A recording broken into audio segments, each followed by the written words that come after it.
अथ श्री रामचंद्र ऋषि विरचितम्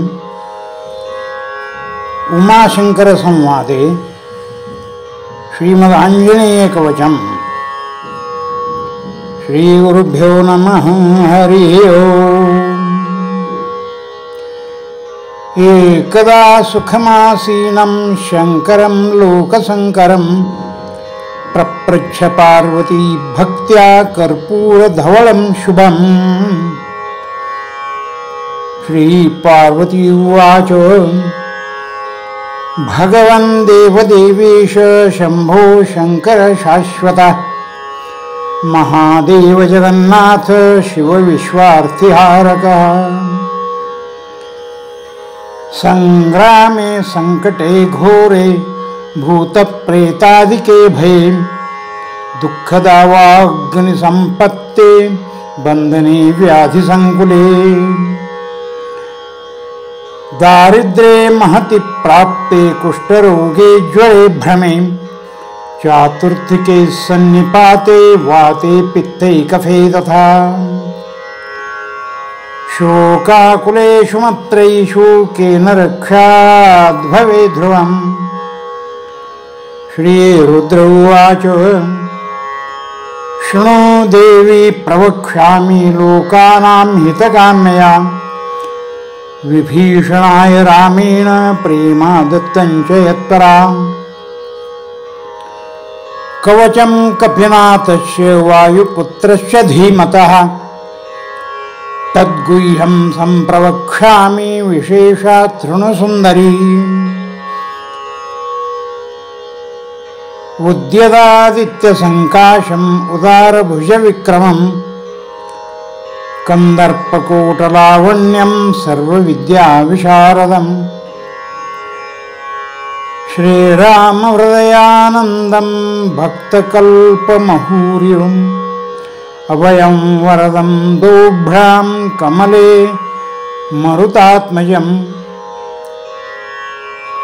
श्रीराम राम रामेति रमे रामे मनोरमे सहस्रनाम तत्तुल्यं रामनाम वरानने।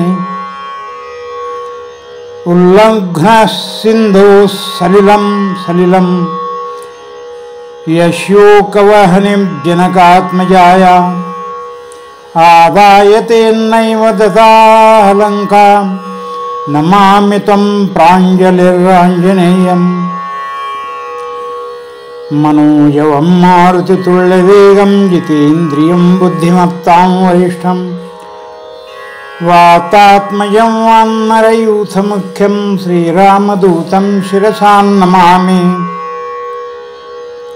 श्रीमदाञ्जनेयस्तोत्र महामन्त्रस्य श्रीरामचंद्र ऋषि श्री हनुमान देवता अनुष्टुपछन्दः श्रीरामदूतप्रीत्यर्थे जपे विनियोगः। अथ ध्यानम्। हनुमान् अंजनासूनु वायुपुत्रो महाबलः रामेष्ठः फल्गुणः सकः पिङ्गाक्षोमितविक्रमः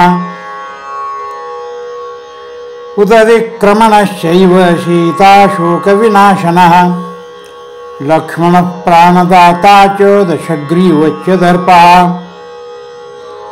एवं 12 नामानि कपीन्द्रस्य महात्मनः स्वापकाले पठि नित्यं यात्राकाले विशेषतः। तस्य मृत्युर्भयं नास्ति सर्वत्र विजयी भवेत्। स्फाटिकाभं स्वर्णकान्तिं द्विभुजं च कृताञ्जलिम् कुन्दलद्वयं सुशोभे मुखाम्भोजं हरिं भजेत्। आञ्जनेयमतिपालाननं काञ्चनाद्रिकमनीयविग्रहं पारिजाततरुमूलवासिनं भावयामि पवमानवन्दनम्। यत्र यत्र रघुनाथकीर्तनं तत्र तत्र कृतमस्तकाञ्जलिं बाष्पवारि परिपूर्ण लोचनं मारुतिं नमत राक्षसान्तकम्। विजयं लभते सत्यं परं सौख्यवमाप्नुयात्। भूतप्रेतपिशाचाश्च ब्रह्मराक्षसदर्शने सिंहाव्याघ्रभयप्राप्ते शत्रुशस्त्रास्त्रपञ्जरे दुःखे महारणे चैव पिशाचगृहपातके शतवारे पठेन्नित्यं मण्डलं भक्तितत्परः सर्वसौख्यमवाप्नोति त्रिसन्ध्यं रामपोषितः। अपराजितपिङ्गाक्ष नमस्ते रामपूजितः प्रस्थानं च करिष्यामि सिद्धिर्भवतु मे सदा।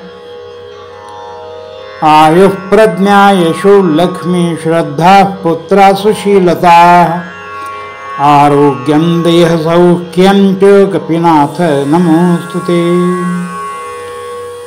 दिने मयि दयां कृत्वा मम दुःखविनाशयाय द्वन्द्वं विना नान्यं भजाम्यहं न्यूनातिरिक्तं यत्किञ्चित् सर्वं क्षन्तुमर्हसि। माता त्वं च पिता त्वं च भ्राता त्वं च प्रभुर्मम त्वमेव शरणं प्राप्यं रक्ष्मा रक्षणानिधे। नानाविघ्नांश रोगांश नाशय त्वं सदा मम त्रिलक्षं हनुमन्नाम यो जपेत् भक्तितत्परः। राजद्वारे महाघोरे भयं नैवारिसङ्कटे ब्रह्मराक्षसभूतानां भयो लेशो न विद्यते। इति श्री रामचन्द्र ऋषि विरचित उमाशंकर-संवादे श्रीमद् आञ्जनेयकवचं सम्पूर्णम्। श्रीकृष्णार्पणमस्तु।